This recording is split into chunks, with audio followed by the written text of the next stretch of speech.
Good morning, Kaksha 3. How are you? Fine. Okay, आज मैं आपकी व्याकरण पुस्तक गरिमा से आपको पाठ 5 लिंग पढ़ाने जा रही हूँ। लिंग को इंग्लिश में क्या कहते हैं? जेंडर, है ना? तो उसमें हम क्या क्या पढ़ेंगे, उसके महत्वपूर्ण बिंदु क्या क्या हैं, वो हम स्टार्ट करते हैं ना। जैसे लिंग का ज्ञान, क्या पढ़ेंगे? लिंग का ज्ञान और लिंग के भेद, स्त्रीलिंग व पुल्लिंग का अंतर। ठीक है, लिंग में हम क्या क्या पढ़ेंगे? लिंग का ज्ञान, लिंग के भेद, स्त्रीलिंग व पुल्लिंग में का अंतर। अब ये देखिए, आप पिक्चर देख रहे हैं, तो इसमें क्या है? ये शेर और ये शेरनी, है ना। ये शेर जो है वो क्या है? पुल्लिंग, और शेरनी क्या है? स्त्रीलिंग ना। अब आगे देखिए, ये है लड़का और ये लड़की, है ना। फिर यानी ये आपको समझ में आया। अब हम आगे बढ़ते हैं। ये देखिए, अब मोर, मोरनी, पिता, माता, फिर ये अध्यापक और अध्यापिका, है ना। तो अब हम लिंग के बारे में पढ़ते हैं कि वर्ग में दिए गए सभी चित्र पुरुष जाति के हैं। क वर्ग में जो चित्र दिए हैं वो किसके हैं? सभी चित्र पुरुष जाति के। और इन चित्रों के नीचे लिखे हुए सभी शब्द जो हैं वो क्या है? पुल्लिंग। और ख वर्ग में, ख जो पार्ट है उसमें वर्ग में दिए हुए सभी चित्र किसके हैं? स्त्री जाति के हैं। इन चित्रों के नीचे लिखे हुए सभी शब्द स्त्रीलिंग के हैं, है ना। तो क वर्ग और ख वर्ग, दो वर्ग में चित्रों को बांटा गया है, और उसमें क वर्ग में पुल्लिंग के चित्र हैं और उनके नाम लिखे हैं, और ख वर्ग में स्त्रीलिंग के चित्र हैं, और इसमें स्त्रीलिंग में जो भी कैरेक्टर है, जो भी व्यक्ति नज़र आ रहा है, उनके नाम दिए हुए हैं। जैसे मोरनी दी हुई है ना, स्त्रीलिंग में, और माता दी हुई है, लड़की दी है, ये ना स्त्रीलिंग के अंतर्गत आते हैं। इस प्रकार हम कह सकते हैं कि जो संज्ञा शब्द है ना, जो संज्ञा हम पढ़ चुके हैं पहले कि संज्ञा क्या होता है। तो जो संज्ञा शब्द हमें स्त्री या पुरुष जाति का बोध कराते हैं उन्हें लिंग कहा जाता है। यानी कौन स्त्री है, कौन पुरुष है वो जो शब्द इनका बोध कराते हैं वो क्या कहलाते हैं? लिंग कहलाते हैं।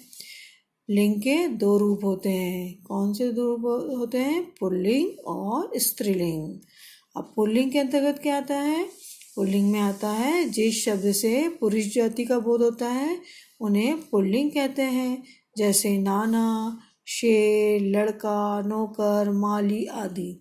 जैसे अगर आप बॉय हो, लड़के हो, तो आप पुल्लिंग में आओगे। अगर आप लड़की हो तो किस में आओगे? स्त्रीलिंग में। आपके पापा, दादाजी, आपका भाई कौन से लिंग में आएगा? पुल्लिंग में, है ना। और फिर अब सेकंड क्या है? लिंग का दूसरा रूप क्या है? स्त्रीलिंग। इसमें जिस शब्द में स्त्री जाति का बोध होता है उसे स्त्रीलिंग कहते हैं। जैसे नानी, शेरनी, लड़की, नौकरानी, मालिन आदि। अब आपकी मम्मी है वो स्त्रीलिंग में आती है। अगर आप गर्ल हो तो आप भी स्त्रीलिंग में आते हो, है ना। आपकी शिक्षिका है, टीचर है ना, तो वो भी स्त्रीलिंग में आती है। इसके अलावा कुछ शब्दों का लिंग हमेशा एक सा होता है ना। जैसे प्रधानमंत्री, राष्ट्रपति, डॉक्टर, इंजीनियर आदि, ये इनका लिंग क्या? हमेशा एक ही होता है। निर्जीव वस्तुओं के लिंग उनके प्रयोग के आधार पर जाने जाते हैं। निर्जीव वस्तु यानी जिनमें कोई यानी उनमें जान ना हो, वो क्या कहलाती है? निर्जीव। जैसे संतरा मीठा है तो संतरा किसके अंतर्गत आता है? पुल्लिंग। कि लीची खट्टी है तो लीची क्या है? स्त्रीलिंग। नीचे कुछ पुल्लिंग और स्त्रीलिंग शब्द दिए जा रहे हैं। तो देखो पुल्लिंग कैसा लिखा है, यहाँ पुल्लिंग के वर्ड लिखे हैं, शब्द लिखे हैं, और इस साइड स्त्रीलिंग के शब्द लिखे हैं। दादा पुल्लिंग, दादी स्त्रीलिंग, नाना, नानी, चाचा, चाची। फिर यहाँ देखिए पुल्लिंग में बकरा पुल्लिंग, बकरी स्त्रीलिंग, हिरन पुल्लिंग, फिर हिरनी, सिंह, सिंहनी। तो आपको समझ में आया स्त्रीलिंग और पुल्लिंग में अंतर, है ना। जैसे अभी मैंने आपको एग्जाम्पल भी दिया कि मम्मी जो है वो स्त्रीलिंग में आती है और पापा जो है पुल्लिंग में आते हैं। और अगर आप बॉय हो तो आप पुल्लिंग में आओगे, और आप अगर गर्ल हो तो आप स्त्रीलिंग में आओगे, है ना।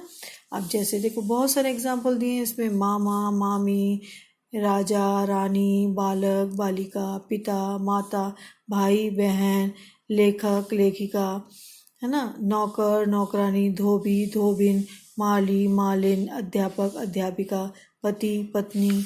अब इस साइड और हैं, बाघ, बाघिन, नाग, नागिन, ऊँट, ऊँटनी, चूहा, चूहिया, मुर्गा, मुर्गी, घोड़ा, घोड़ी, कुत्ता, कुतिया, बिल्ला, बिल्ली, बैल, गाय, हाथी, हथिनी, हंस, हंसिनी। आप इनमें से अधिकतर शब्दों का प्रयोग आप डेली करते हैं ना, रोज़मर्रा के काम में इन शब्दों का अधिकतर यूज़ करते हो, है ना। तो अब हमने इस चैप्टर में क्या पढ़ा, ये पढ़ा, पहला पॉइंट है पुरुष या स्त्री जाति का बोध कराने वाले शब्द क्या कहलाते हैं, लिंग कहलाते हैं, है ना। कि कौन पुरुष है कौन स्त्री है, उसका बोध कराने वाले शब्द जो हैं, यानी उसका ज्ञान कराने वाले शब्द क्या कहलाते हैं, लिंग कहलाते हैं। लिंग के कितने प्रकार होते हैं, 2 प्रकार होते हैं, पुल्लिंग और स्त्रीलिंग। कुछ शब्दों के लिए हमेशा एक लिंग हमेशा एक से ही रहते हैं, है ना। और निर्जीव वस्तुओं के लिए लिंग उनके प्रयोग के आधार पर जाने जाते हैं। तो आपको समझ में आया कि लिंग क्या होता है ना। लिंग के प्रकार क्या होते हैं, कितने प्रकार होते हैं, और निर्जीव वस्तुओं के लिंग उनके प्रयोग के आधार पर जाने जाते हैं, है ना। जैसे एग्जाम्पल संतरा और लीची का मिला आपको, ठीक है। और कुछ शब्दों के लिंग हमेशा एक से ही रहते हैं, उसमें आपने प्रधानमंत्री, इंजीनियर, राष्ट्रपति, ये सब शब्द देखे। और लिंग के 2 प्रकार में, पुल्लिंग में जहाँ पुरुष जाति का बोध होता है और स्त्रीलिंग में स्त्री जाति का बोध होता है। तो मैंने आपको एग्जाम्पल भी बताया, जैसे मम्मी स्त्रीलिंग में, पापा पुल्लिंग में, आप अगर बॉय हो तो आप पुल्लिंग, गर्ल हो तो स्त्रीलिंग, है ना।